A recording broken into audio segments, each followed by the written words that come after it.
Tapi kalau Anda bisa menjadi yang ketiga ini, Allahu Akbar, ibu bapak Anda akan disanjung, keluarga Anda akan ikut terhormat, kemuliaan akan diturunkan saat di dunia. Ini puncak tertingginya, ini puncak kemuliaannya, dan pahalanya lebih dibandingkan dengan yang pertama tadi, melebihi kemuliaan dengan yang kedua tadi. Jika Anda mampu menjadi yang ketiga ini, Bapak Ibu, pertama, orang ini akan dimuliakan selama hidup di dunia. Dan barokahnya, barokah orang ini bukan hanya untuk dirinya saja, tapi untuk lingkungan sekitarannya. Kalau Anda bisa baca Quran lancar, mungkin manfaat untuk Anda saja, yang lain belum tentu. Kalau Anda bisa tilawah Al-Quran, manfaatnya terbatas, belum tentu banyak orang. Tapi kalau Anda bisa menjadi yang ketiga ini, Allahu Akbar, ibu bapak Anda akan disanjung, keluarga Anda akan ikut terhormat, kemuliaan akan diturunkan saat di dunia. Satu, nanti saya beri contoh.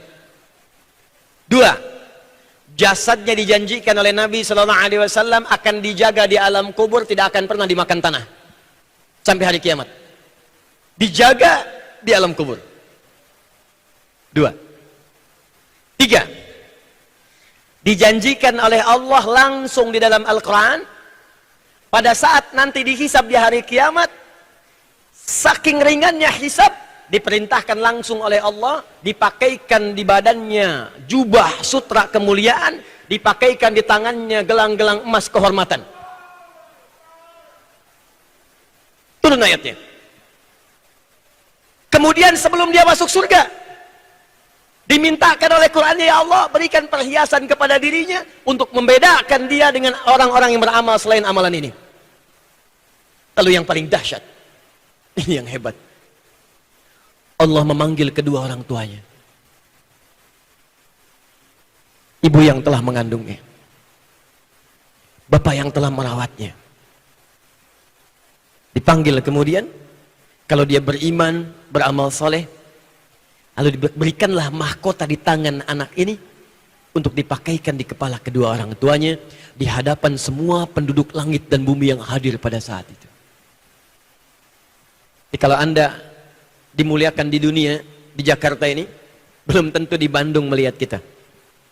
Dimuliakan se-Indonesia, belum tentu di Brunei mengetahui kemuliaan kita. Dimuliakan se-Asia, belum tentu di Amerika mengenal kita. Tapi amalan yang ketiga ini langsung dimuliakan oleh Allah, disaksikan oleh semua penghuni langit dan bumi seketika. Dan puncaknya, dimintakanlah kemudian orang ini untuk menggandeng bapaknya, ibunya, pasangannya. Kalau dia laki-laki, menggandeng istrinya perempuan. Kalau dia perempuan, gandeng suaminya laki-laki. Lalu kemudian diikuti oleh keluarga besarnya di belakang. Diminta oleh Allah jadi pemimpin keluarga besarnya untuk masuk ke dalam surga.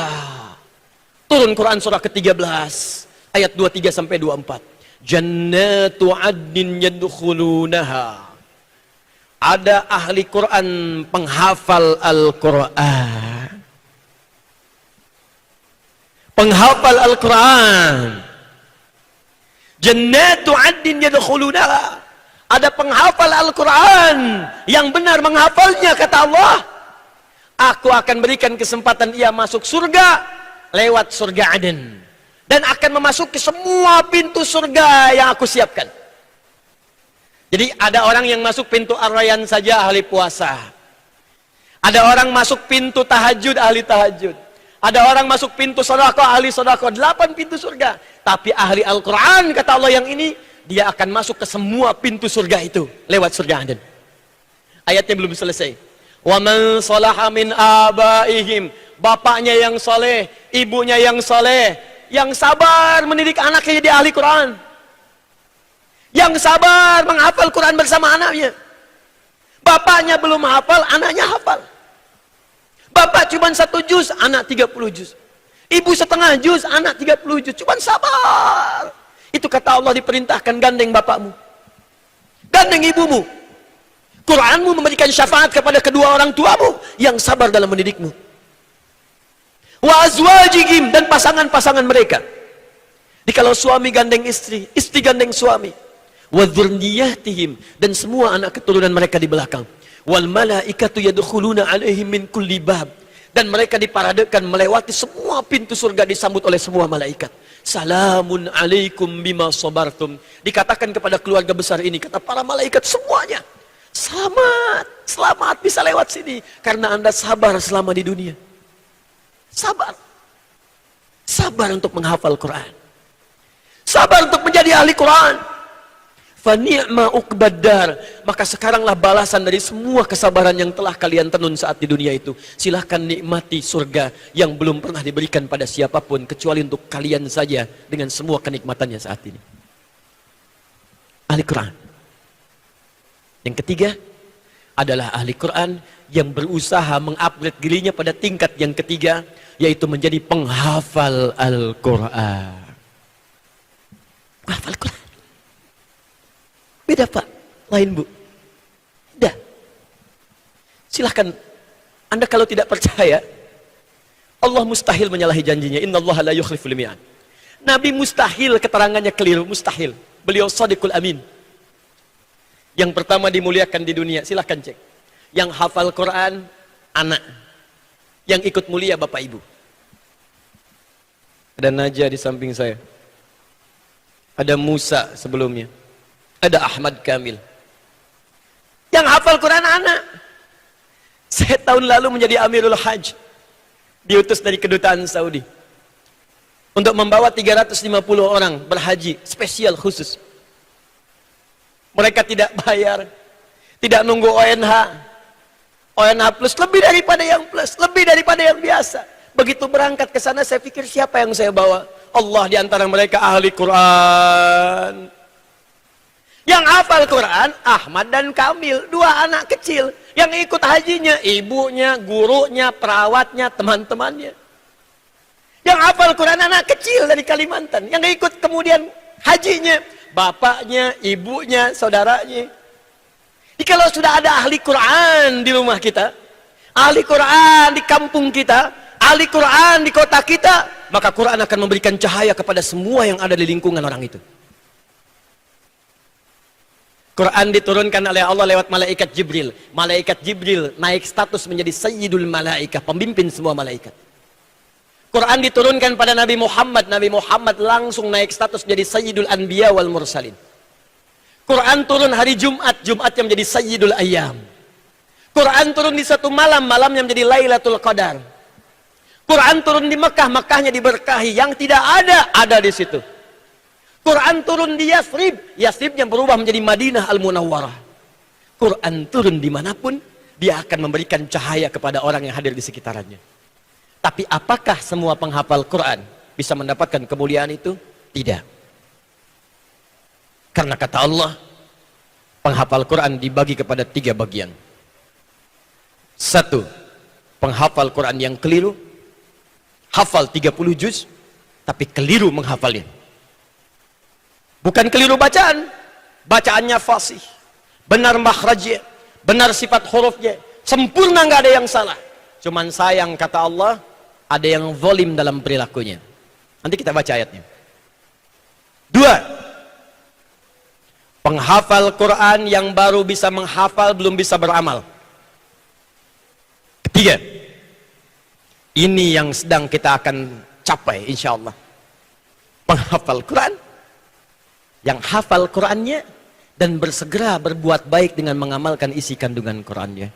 Maka turunlah Quran surah ke-35 Fatir ayat ke-32. Paling kiri sebelah atas di mushaf. Lihat kalimatnya. Thumma awrathnal kitaba alladhina astafaina min ibadina. Kemudian kami akan wariskan Al-Quran kepada hamba-hamba yang kami pilih. Kalau ada kalimat seperti ini, maksudnya bukan batasan, maksudnya Anda jadilah bagian orang yang elit ini. Ayo ikut. Ini khitabnya di ilmu balaghah namanya ajakan. Bukan informasi, bukan sekedar info. Oh berarti saya tidak terpilih, bukan begitu cara menyempurnakannya. Bukan begitu cara memahaminya. Kata Allah, saya akan pilih di antara hambaku untuk saya wariskan Al-Quran. Nah kita jadilah bagian hamba yang dipilih itu. Caranya ikhtiar. Siapa hamba-hamba itu? Kata Allah sayang, faminhum muqtasid. Sudah saya pilih, cuman sayang nggak sempurna dia dalam menunaikannya. Menyelewengkan ayat-ayat yang dia hafalkan. Satu, zalimun linafsi, penghafal Quran yang zalim. Zalim menempatkan sesuatu bukan pada tempatnya. Gelas untuk minum, gayung untuk mandi. Ada orang minum pakai gayung, mandi pakai gelas. Zalim. Ada orang hafal qul huwallahu ahad, Allahus samad. Qul huwallahu ahad, katakan hanya Allah Tuhan yang esa. Hafal suratnya. Sempurna bacaannya, nggak ada yang salah. Kemudian makhrajnya, sifat hurufnya, madnya, waqaf ibtidaknya, sampai gharib muskilahnya, nggak ada yang salah. Cuman sayang hafalan itu tidak digunakan dalam hidupnya. Lisannya bisa mengatakan semua agama sama, menuju pada Tuhan yang sama. Cuman caranya beda-beda. Zalimun li nafsi. Jadi tidak sama antara perkataan dengan perilaku, tidak sama antara perilaku perkataan dengan ayat Quran yang dia hafalkan. Zalim. Nah, yang begini kita doakan. Ajaran kita mengajak, bukan mengejek. Saya tidak pernah mengajarkan Anda untuk mengejek orang lain. Ya, merangkul bukan memukul. Ada orang salah, mungkin kurang ilmu, kita luruskan, sampaikan, sudah. Doakan dengan baik supaya dia berubah. Apa ada di antara kita menginginkan saudaranya masuk neraka? Jangan cari musuh ya. Cukup setan jadi musuh kita sudah berat. Jangan cari yang lain. Ya, cukup satu saja, setan sampai hari kiamat. Dua, wa minhum muqtasid. Ada penghafal Quran yang paket hemat. Paket hemat, hemat untuk dirinya saja, belum bisa berbagi. Ngapalin, terus murajaah, mojok-mojok di pinggir masjid, dekat tembok, gitu kan? Allahu la ilaha illa wal hayyul qayyum la ta'khudhu sinatun wala naum. Naum beneran tidur dia. Allah tak tidur, dia tidur gitu kan, kena AC. Tapi diminta jadi imam, Pak silakan jadi imam. Aduh saya belum mampu. Padahal hafal. Itu muqtasid, paket hemat. Yang ketiga, ini yang hendak kita capai insyaallah. Siap? Siap insyaallah? Wa minhum sabiqum bil khairati biiznillah. Penghafal Quran yang benar, walaupun dia belum hafal 30 juz. Saya katakan belum, bukan tidak. Awas. Walaupun dia belum hafal 30 juz, tetap disebut oleh Allah sebagai seorang penghafal Quran. Kalau dia berusaha menghafal Quran sampai dia wafat. Hafal. Sabiqum bil khairati biiznillah. Dengan izin Allah, dia cepat mengamalkan ayat-ayat yang telah dia hafalkan itu untuk berbuat baik. Di penghafal Quran yang benar itu, Pak, walaupun belum paham isinya yang dihafalkan, karena dia mengandung Al-Quran. Al-Quran dikandung dalam perutnya, dimasukkan lewat lisannya. Karena masuk ke hatinya, maka dibimbing semua tubuhnya oleh Al-Quran. Begitu melihat ayat mata, hadir membimbing matanya.